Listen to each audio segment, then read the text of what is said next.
Fala pessoal, tudo bem? Eu sou Humberto Alencar, tenho esse canal aqui no YouTube para falar sobre a economia brasileira e como as mudanças recentes podem afetar o seu bolso e os seus investimentos. Hoje eu vou falar especificamente sobre um tema que voltou a destaque essa semana, mas que há mais de 20 anos se discute no Brasil, que é a reforma tributária, como tributar melhor no Brasil. Para entender esse tema, a gente precisa entender a diferença, principalmente entre impostos que incidem sobre o consumo de bens e serviços dos impostos que incidem sobre a renda e o patrimônio. Esse é o principal ponto a começar a entender toda a problemática que a gente tem de tributação no Brasil. Em cima, toda vez que a gente consome um bem ou toda vez que a gente compra um produto ou um serviço, a gente paga ali uma tributação. E boa parte dos brasileiros, eles sequer têm noção de quanto eles pagam de tributação nisso.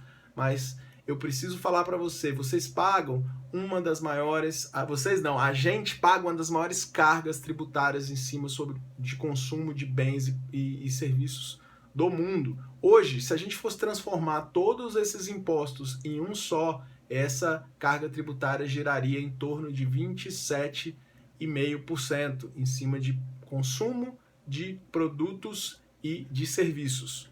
E de um outro lado, tem os impostos que incidem sobre a renda e o patrimônio, como o imposto de renda, o IPVA, o IPTU. Ou seja, a gente já tem aqui uma diferenciação e eu já listei um principal dos problemas, que é o quê? Uma carga tributária muito alta em cima dos impostos que incidem sobre o consumo de produtos e de serviços. E qual a problemática de produtos e serviços terem uma carga tributária tão alta?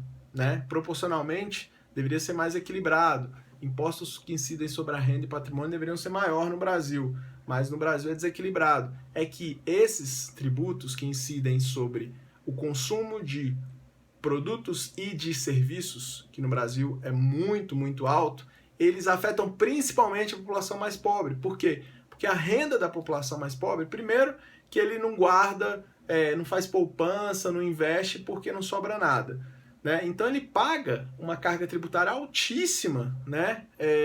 Proporcionalmente à renda que ele tem. Ao passo que o rico, muitas vezes ele poupa ali 20%, 30% do seu patrimônio, reinveste e a tributação proporcionalmente ao rico ele acaba sendo menor.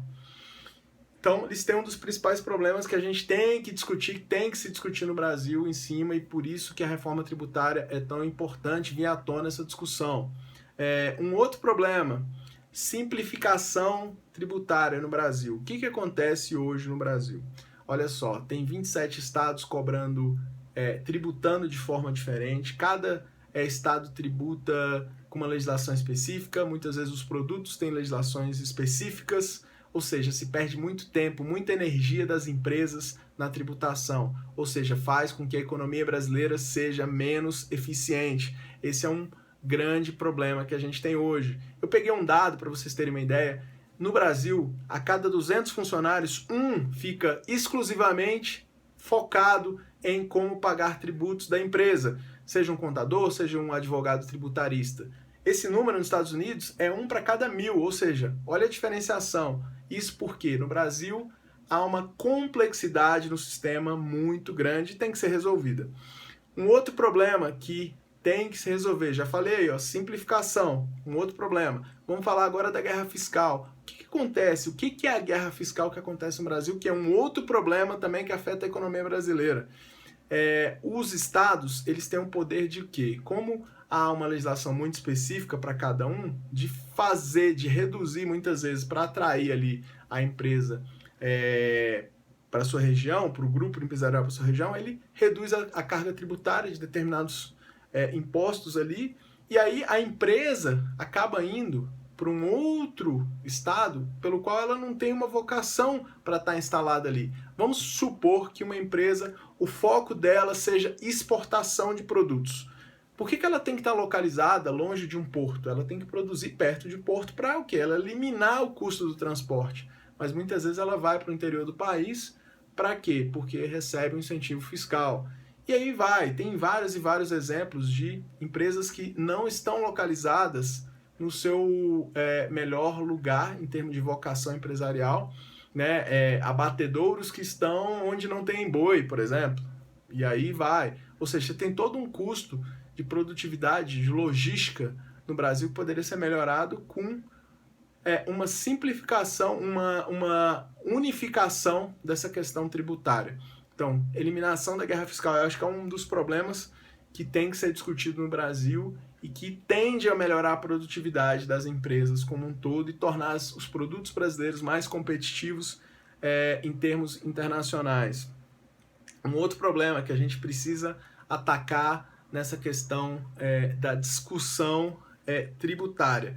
A cumulatividade. Esse nome é difícil, mas vamos lá. Cumulatividade. Qual o problema da cumulatividade? Ou seja, a cadeia produtiva, vamos pegar uma cadeia produtiva de roupa, por exemplo, o sujeito produz algodão, vende para quem faz a malha, ali uma transação, e aí tem uma tributação da malha para quem faz a camiseta, por exemplo, aí tem uma outra carga tributária, uma outra transação financeira, um outro pagamento. De quem faz a camiseta para quem vai vender no shopping, um varejista, tem outra transação. Ou seja, em toda a cadeia há uma tributação ali acontecendo. Ou seja, vai ficando, acumulando ali, né? A tributação que vai ser transferida para o consumidor final, que paga mais caro, obviamente. Mas qual a problemática disso? Muitas vezes a empresa, para ela eliminar, né, essas tributações, ela muitas vezes, ao invés de focar no business dela, que vamos pegar esse caso, que é vender ela começa a se preocupar em produzir algodão lá atrás, produzir a malha, produzir a roupa, sendo que o business dela é vender no shopping, ela tem que estar preocupada em marketing, em se instalar no shopping, em melhor lugar, e não em produzir algodão. Muitas vezes essa integralização vertical ela acaba acontecendo, fazendo com que os produtos brasileiros sejam menos competitivos mundialmente, porque não há uma especialização tão forte. Ou seja, esse é um dos problemas da cumulatividade que tem que ser atacados numa reforma tributária. Um outro problema, como tributar os super ricos. Essa é uma discussão que já vem à tona há bastante tempo. Por quê? Porque a gente tem no imposto de renda, quanto mais a pessoa ganha, mais ela vai pagando imposto de renda, até chegar a 27,5%. Ok, só que os super ricos que recebem principalmente dividendos das grandes empresas, sabe qual é o que é tributado sobre os dividendos? Zero. Ou seja, zero. O super rico ele vai pagar zero em cima dos dividendos dele. Então, em vez de pagar 27,5% de tudo que ele ganha de renda, ele acaba pagando menos. Isso, né, a gente precisa corrigir de alguma forma. Isso precisa entrar na discussão. A tributação, muitas vezes, poderia ser menor, né, ou poderia ser maior nos dividendos e diminuir os tributos que incidem sobre a empresa, que de fato é quem produz, né? Ou seja, o PJ da empresa deveria pagar menos e a pessoa física que recebe ali os dividendos deveria pagar mais, né? Ou deveria pagar alguma coisa para tornar esse equilíbrio maior. Esse é um dos problemas também que eu listei.